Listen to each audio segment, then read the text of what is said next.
In today's episode, my guest is sharing his experience of getting pulled out of Satanism into God's family. And this person is very near and dear to my heart.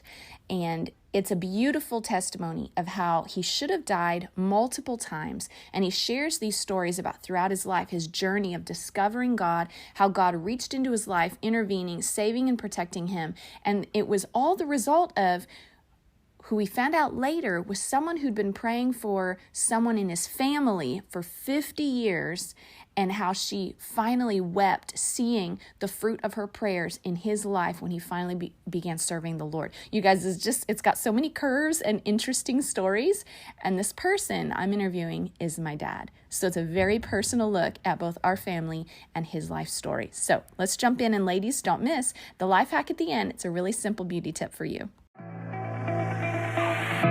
Hi, and you're listening to Java with Jen with your host, Jenna Lee Samuel.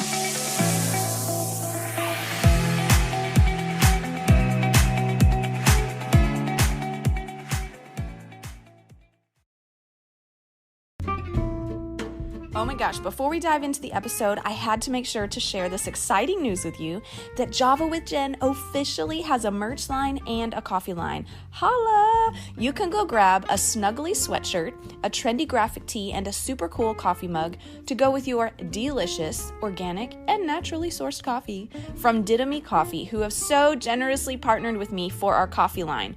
There are multiple styles in the merch store, which will give you something inspirational and on trend to wear every day of the week, designed by yours truly. And there are workout clothes, phone cases, mugs, so many options, as well as a dark and medium roast coffee.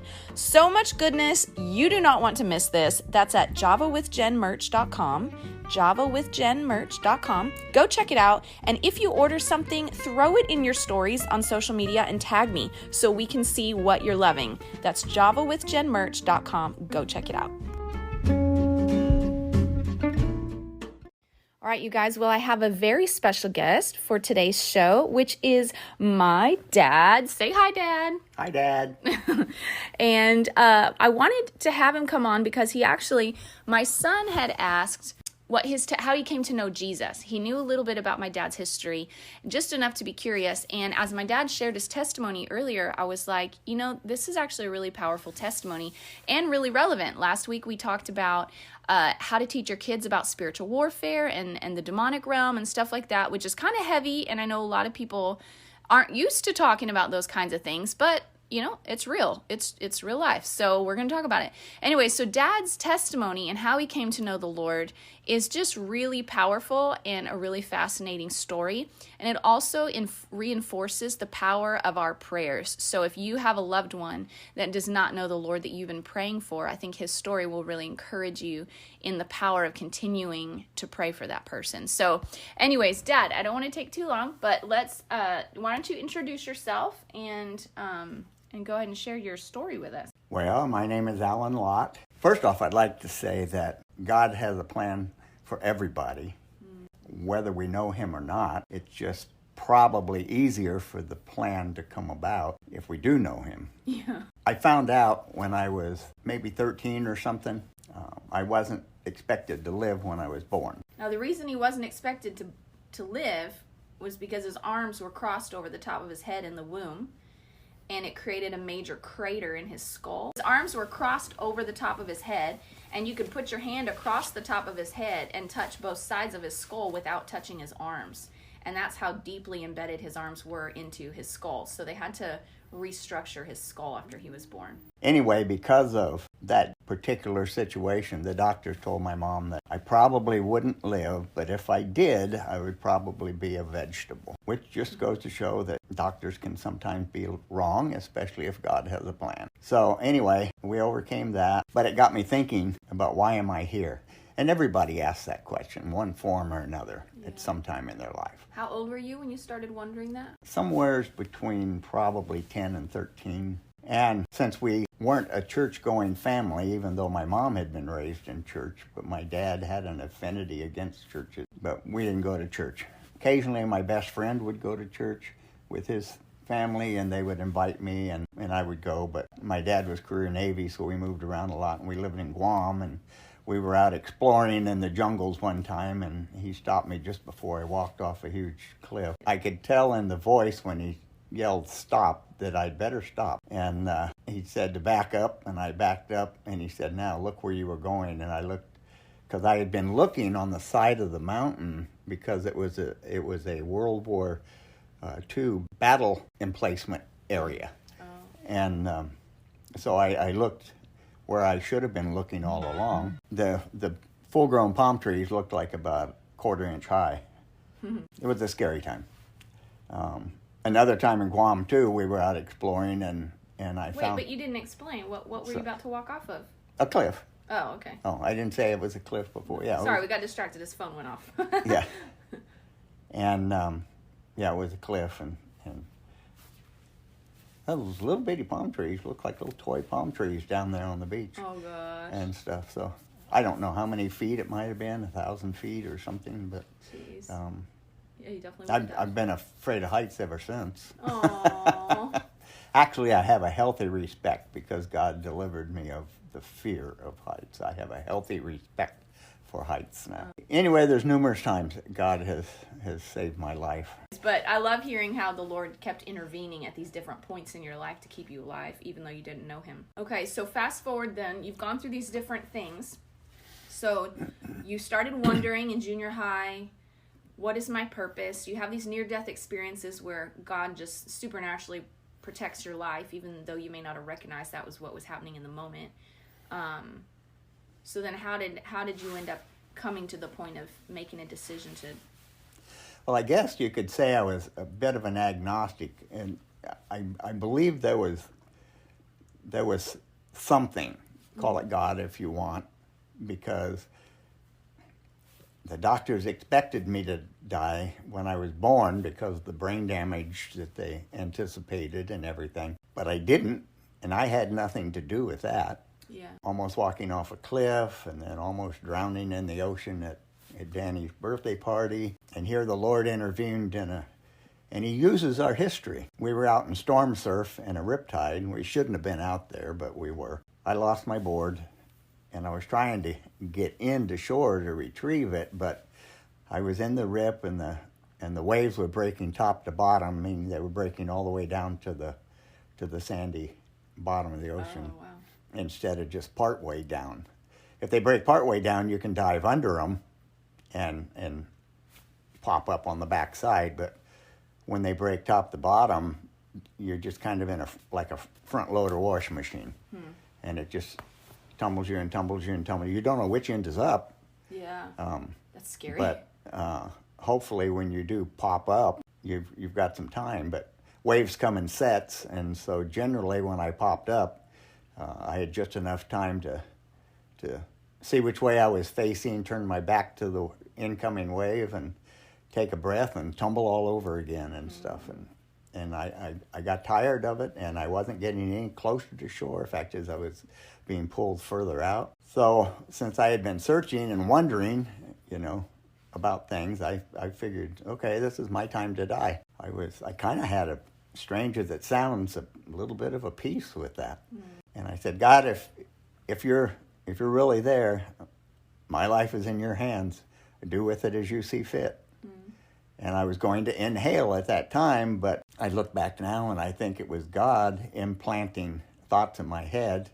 And I had a vision of a biology book in school. I remember seeing pictures of babies in the womb. It seemed like they had gills about where their ears belong.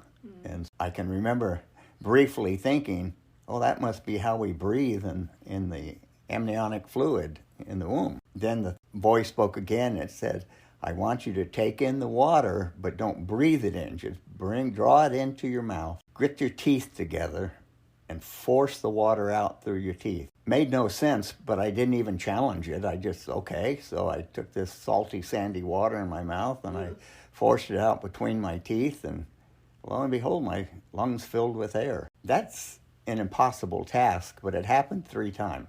I was able to regain some clarity of thought, and I believe God planted in my thoughts, now I want you to quit diving under the waves, and when one comes, just lay down and let it tumble you in like it does your surfboard.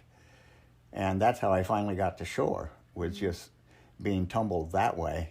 And I had more time to get breath once the wave passed me or died down before the next one came. And I eventually got in where I could stand up, and my friend's mom, who was a lifeguard, thinking I was waving to say I was okay when I was waving and screaming help. And she shoved my surfboard to me, and I got on it and got to shore. And when I stood up, my thigh muscles just crawled right up my legs and massive cramps in my upper thighs. And if that had happened out there in the water, I wouldn't be talking to you now. Yeah, no kidding. But, and it hurt. No kidding. But I still didn't equate things with God right then. And, life went on, and things happened. And I even sat on a tree stump with a loaded gun in my hand, toying with the idea. I think God intervened then and said, well, your mom will be really sad. and besides, who does it hurt besides your mom and your dad? It wouldn't hurt me because I'd be gone. Well, it would hurt me because I would have been in hell then. I had been hurt by somebody, and I figured this was my way I was going to get even with them. And the Lord just showed me there in a few seconds that that's kind of stupid. Yeah.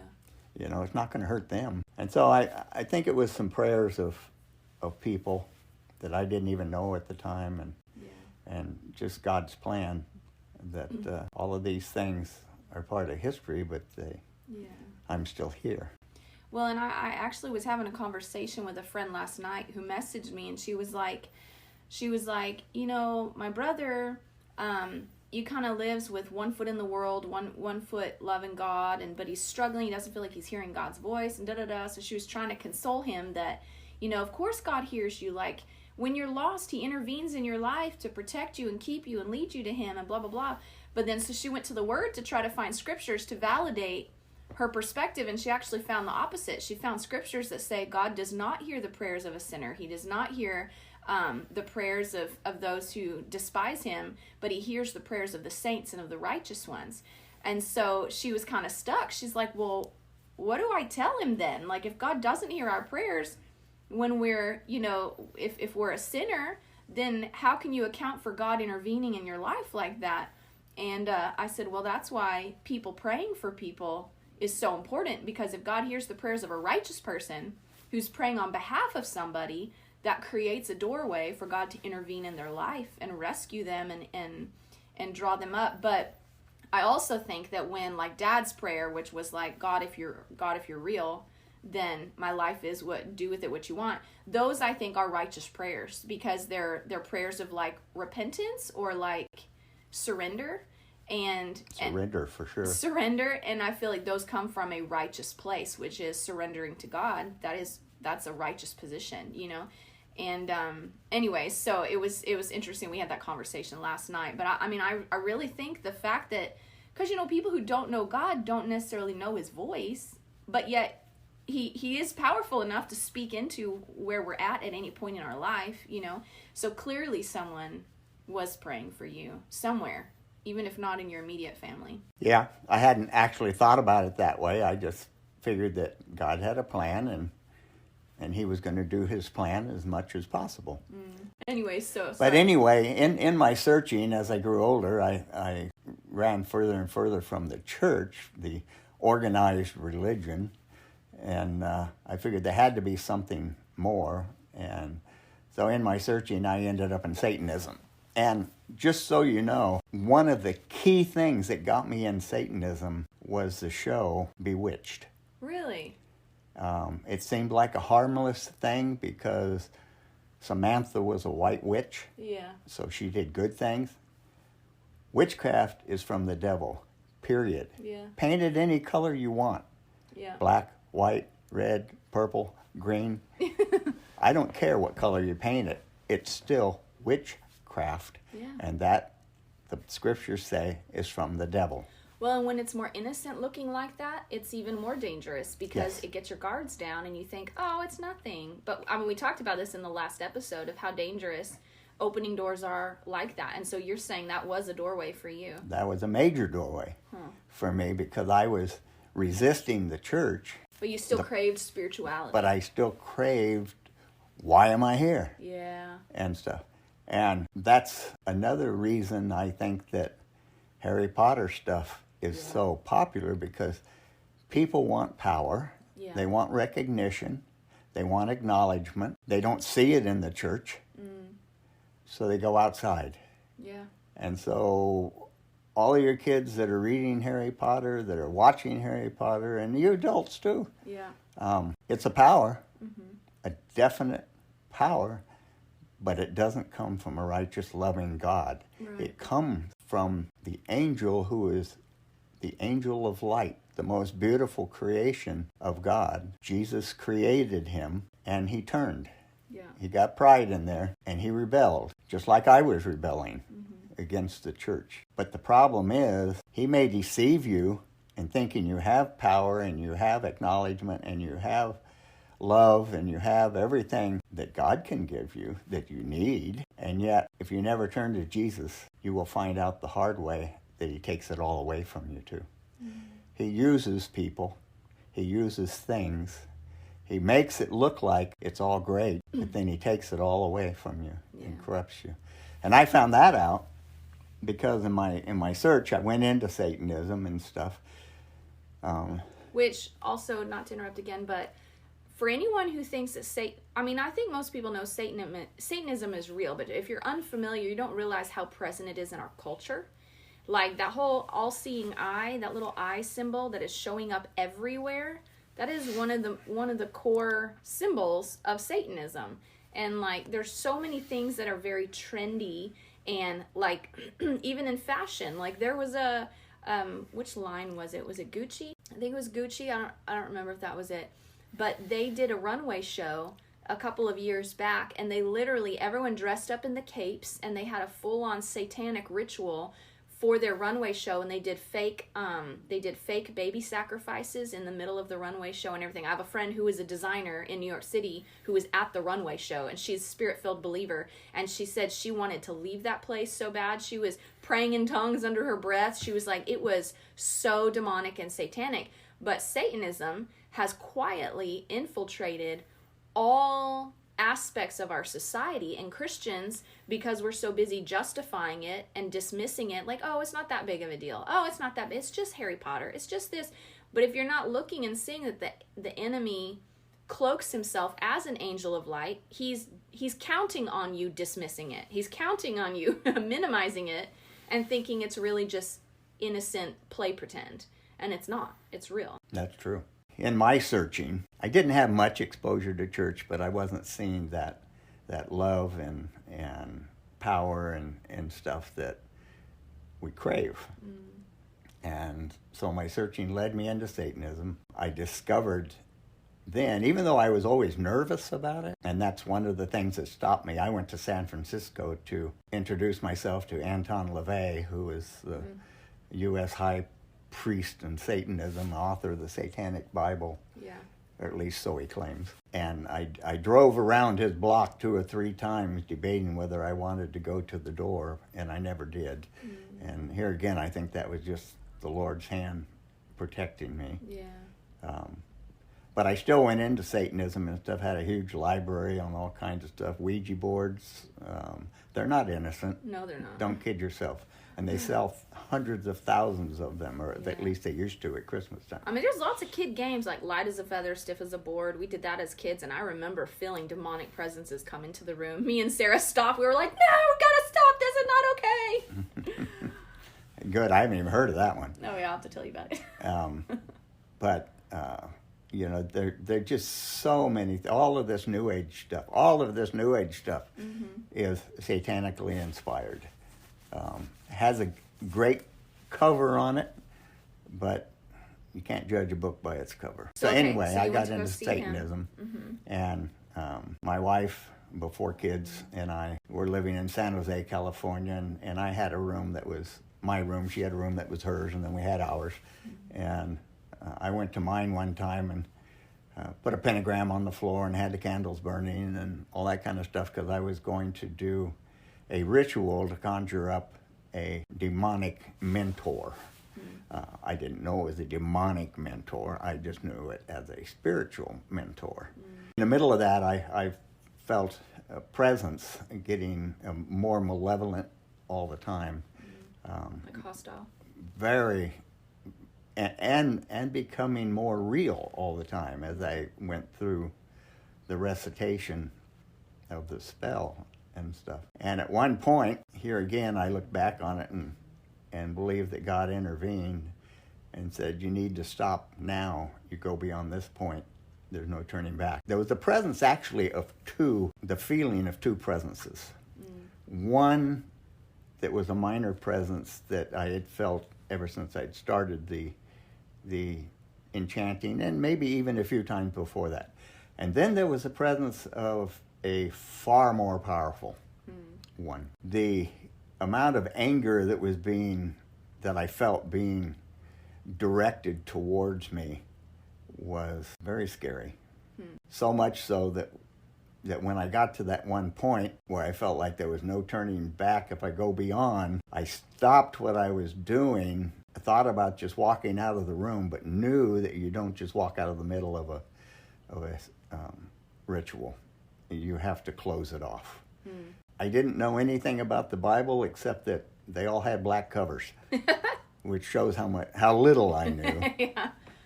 But because of some exposure in Scouts, because of my best friend's family, and somewhere I had learned the Lord's Prayer. And so right in the middle of the satanic ritual, I stopped and started reciting the Lord's Prayer. And if you'll forgive the expression, all hell broke loose. It was like a tornado within that pentagram on the floor. Not a physical, but a spiritual, just a frenzy. And the powerful spirit was becoming more and more manifest, if you will. And I became fearful for my life, actually. Something was blocking my memory of the Lord's Prayer, so I would keep starting it over and over again. And sometimes all I could remember was Our Father who art in heaven, and I couldn't remember anymore. Help! Yeah, really. And I don't know how long. It seemed like it went on for an eternity. But at one point, and I'm sure it was just minutes or maybe even seconds, of repeating what I could over and over and over, the malevolence was getting so powerful, but there felt like another power that was keeping me protected.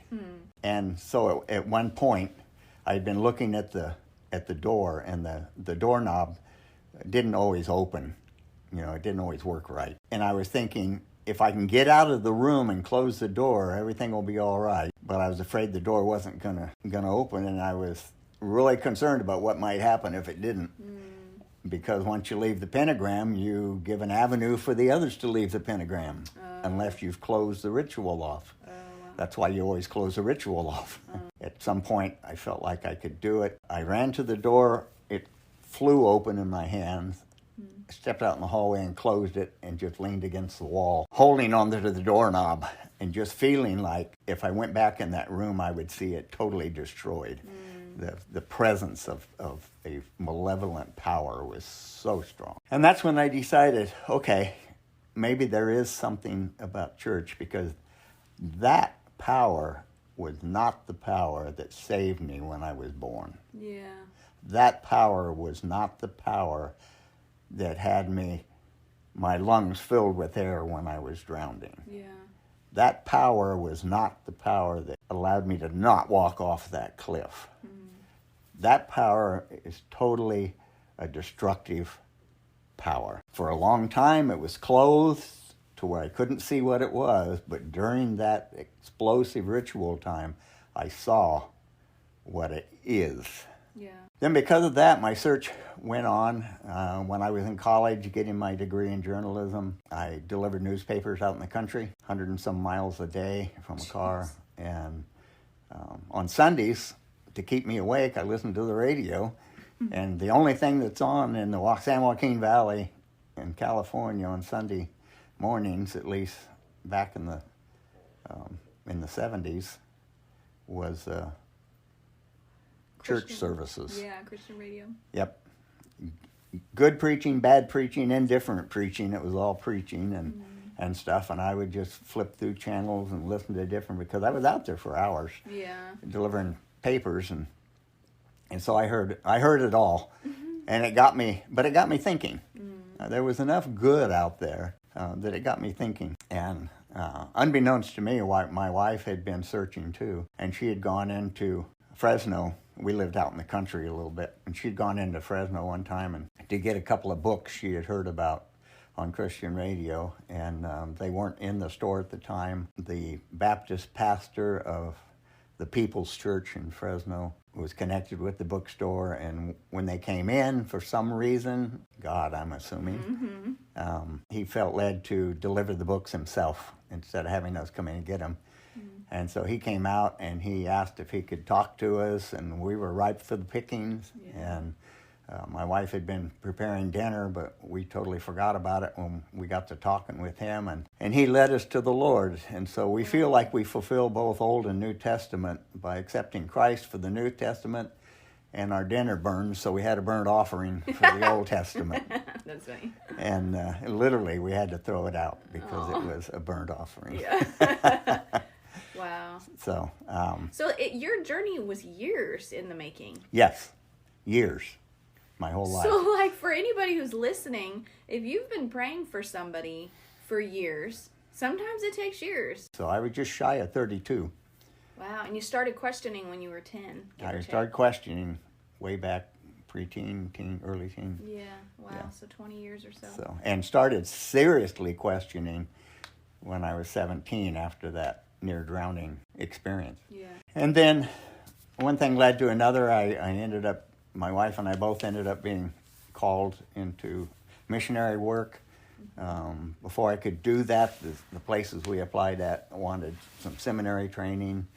So I went to seminary, Asbury Seminary. I got my Master's of Divinity.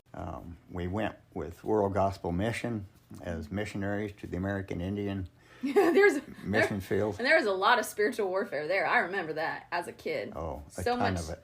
So much demonic manifestation. But I think the Lord, He's so big. Like, He set you up, if you will, where, I mean, your life could have gone, you could have gotten interested in anything. But you got interested in literally the deepest, darkest place of satanic stuff. So then what that does is when you come out of that stuff and you get delivered from that, you have an authority in that area specifically. I mean, as believers, we have authority, but there's just something different about when you've walked through those places of hell and you come out on the other side. You have you're seared with experience. Right? Or something. Maybe what it is, it's not even so much that there's more authority when we've gone through something specific. I'm still thinking through that. It's that when you walk through a valley and you face down that demon, whatever that demon is, alcoholism or sexual perversion or Satanism or whatever it is, when you face down that thing and you conquer it, I think what it is, it doesn't intimidate you anymore. And you have no fear in the face of that thing, but instead boldness and a determination to destroy it.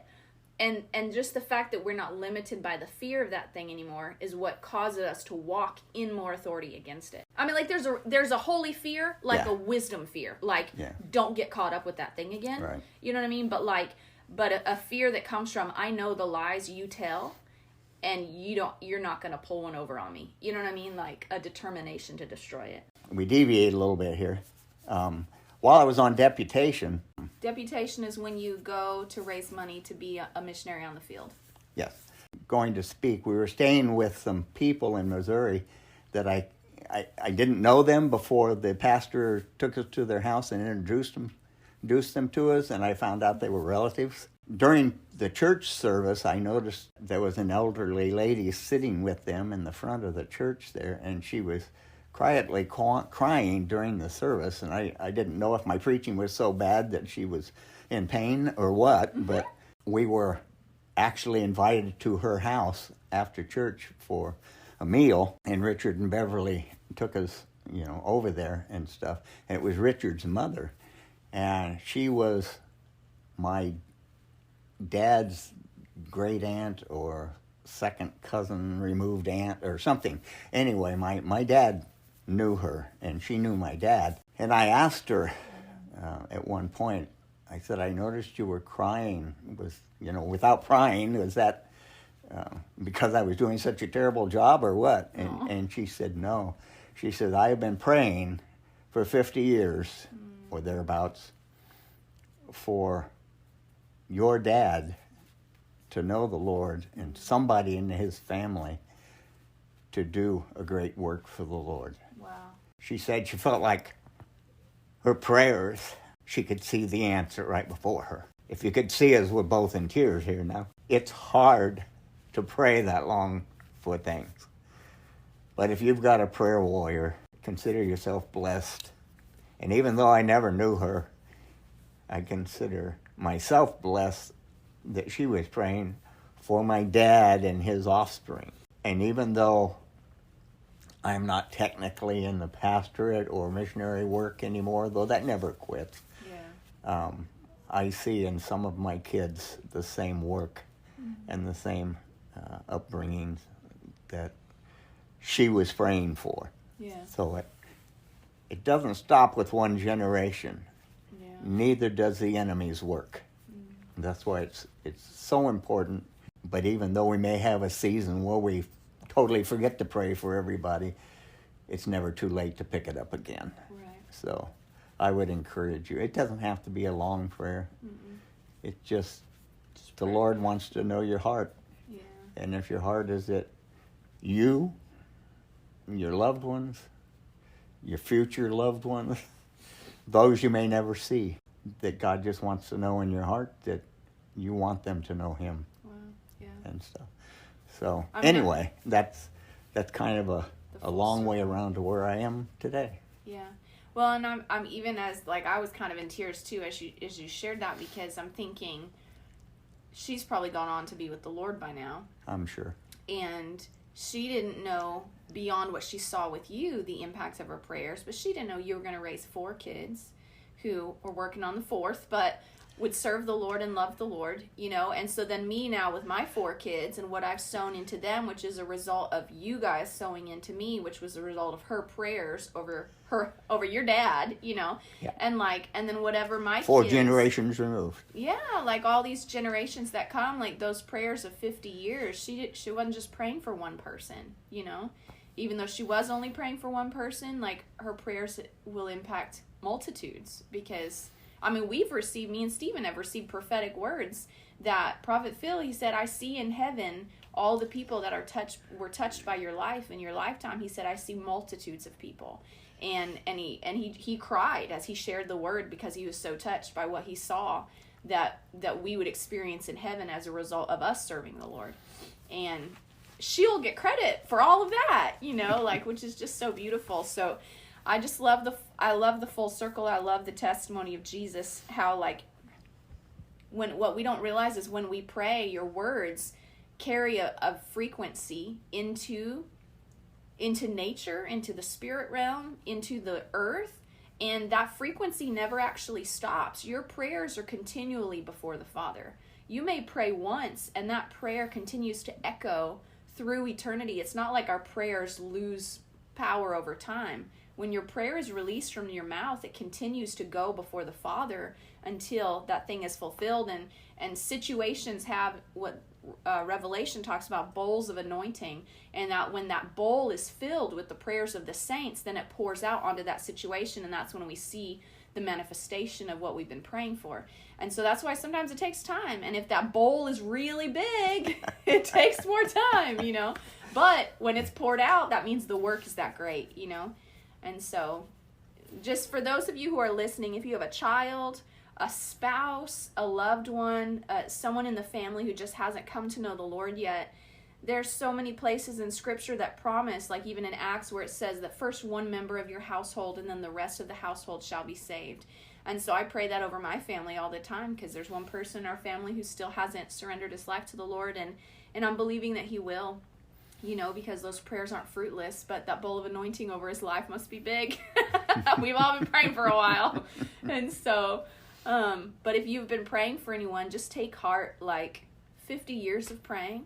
I had heard also, I had read, Rick Joyner wrote in this book, The Final Quest, and he shared when the Lord took him to heaven, and he was seeing about the last days, and when he got to heaven, he was surprised by all the people that he saw that he recognized, profound ministers and influential, ministers who had all these big ministries, but he found that they were like way far back from the throne. They weren't way up next to the Father, but the people that were the closest to the Father, he said, were wives and mothers and grandmothers and parents who had prayed faithfully, quietly, invisibly in their prayer closets for their children, for their grandchildren, for their spouses, and that they were the ones that had such great spiritual investment built up in heaven because of their faithfulness to pray.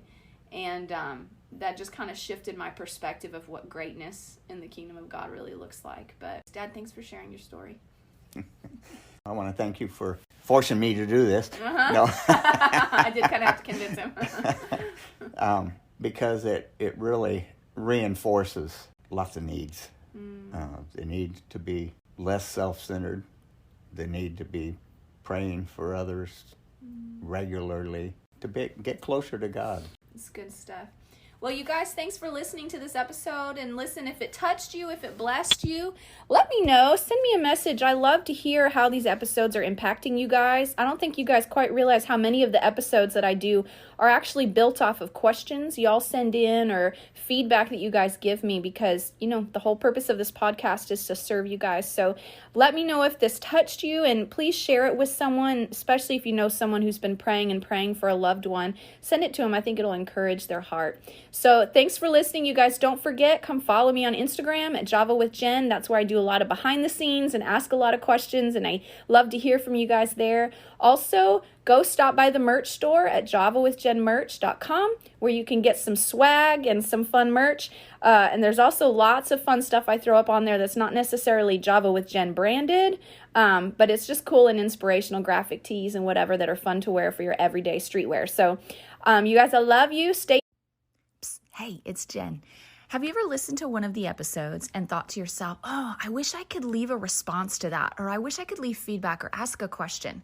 Did you know there's actually a way to do that in Spotify now? I know, it's super cool. So if you head over to Spotify and search for Java with Jen podcast or Java with Jen Hearing God's Voice for Everyday Life, you may have to search all of it. And then you go and check out my most recent episodes. There are polls and Q&A options that you can weigh in on, and I can connect with you that way over here on this platform. I usually use Instagram to connect with you guys, but now with this feature from Spotify, it's a super cool way to engage with the content of each episode and talk to me directly. I'm looking forward to hearing from you guys. So go head over to my latest episodes on Spotify, and let's do that right now. Stay tuned. We've got a life hack coming up next.